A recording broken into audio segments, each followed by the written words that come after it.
and the Seahawks. Cracking game here. A lot of points. A lot of points, and DK Metcalf being DK Metcalf. Who is now known as RoboCop. Fucking insane. He's a Terminator. Have you seen Terminator?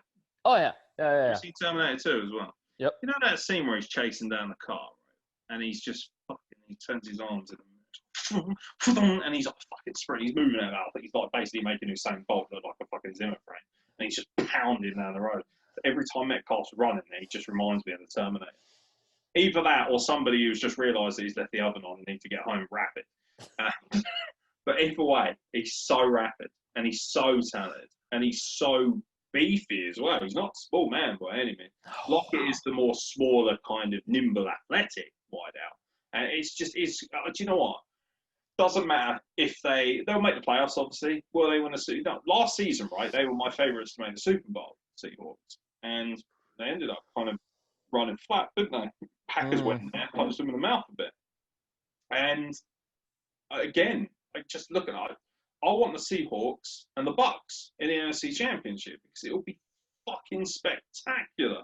All those moving parts and superstars, you know, that's a game that belongs on primetime TV. That's the game you want. You know? Like, don't get me wrong, I love underdogs and shit like that. Broncos are massive underdogs when they won the Super Bowl. But, no, come on, how could you argue with the Bucks and the Seahawks right now? Beautiful. The big story here, obviously, if you're a San Francisco 49ers fan, is the fact that Garoppolo and Kittle looked like they went down.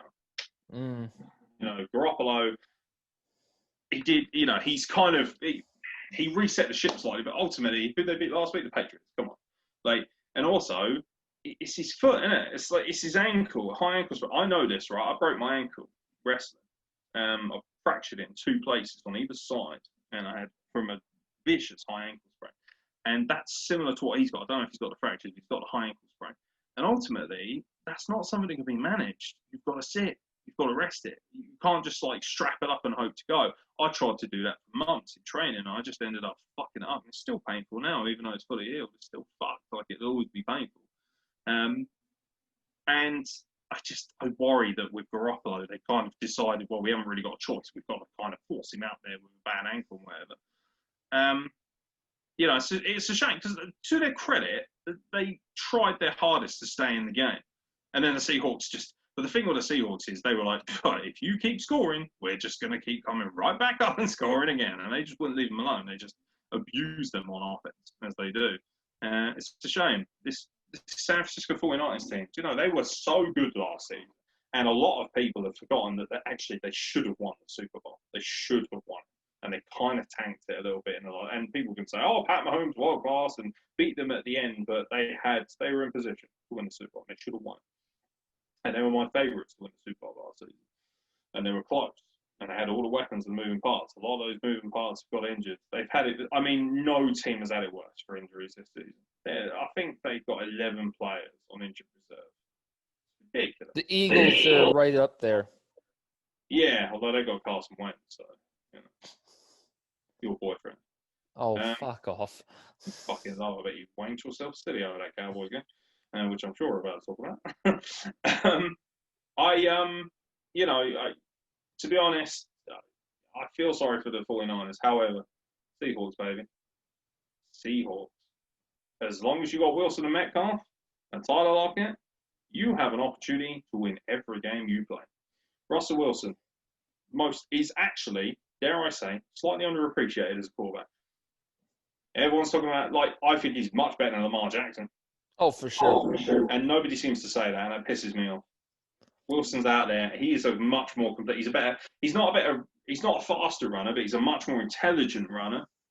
And also, I will say one thing. I don't know if you watched the highlights full or whatever. The 49ers were making a comeback, and they got into a position where, you know, they could have made it very difficult, really condensed the game. And the Seahawks, Russell Wilson rolls out, nice little run, nice little game.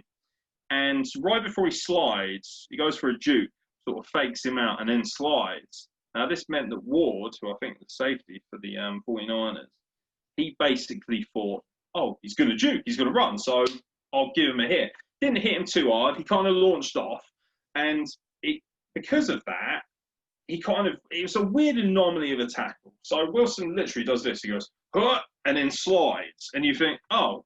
And I think he thought he was going to try and juke him and go the other way, so he tackles him. Got hit with a penalty, 15 yards for roughing the passer, because he was kind of in the motion of sliding. And then everyone's like, oh, you can't do that, it's dangerous football and all that. And I just thought, that's not really fair, because you watch the replay back, he's not anticipating a slide. And the whole idea is that, you can't hit him when you know he's going for a slide. There was no real indication that he was going to slide, and that completely killed the game. Because from that, they rushed straight in for another touchdown. And, it's a non-event now. But at the same time, I remember watching it thinking, what if? If that hadn't happened, they might have got the ball back, they might have scored again. All of a sudden, you think, onside kick, boom, happy days, get a field goal, you might be in. It wasn't a blowout by any means. People are going to see this and go, oh, the Seahawks addictive. They're definitely the better team, but I don't think they absolutely ruined them. I think the 49ers did a good job with a lot of injuries. They're missing a lot of key parts. And with Garoppolo and Kittle, pretty much limping off the field, they still tried their hardest to stay in this game. There's a lot of spirit in this team. And it would be interesting to see what they would be doing if they were fully fit. But Seahawks, beautifully impressive on offense. Enjoyable to watch. Yeah, for sure. I like how San Fran's backup, Nick Mullins, he's been the backup. He's been the starter. He shows out. He was good. He looked good. 18 and 25, 238, and 2 touchdowns. Like, that's good stats. That's baller for a backup, that is. Yeah, exactly. But because I'll tell you what, Danucci ain't doing that. Danucci ain't doing that. Should have stuck to selling pizzas, mate, for the mafia. State of it. Oh, I can't wait to learn that. Oh, no, the next game we were talking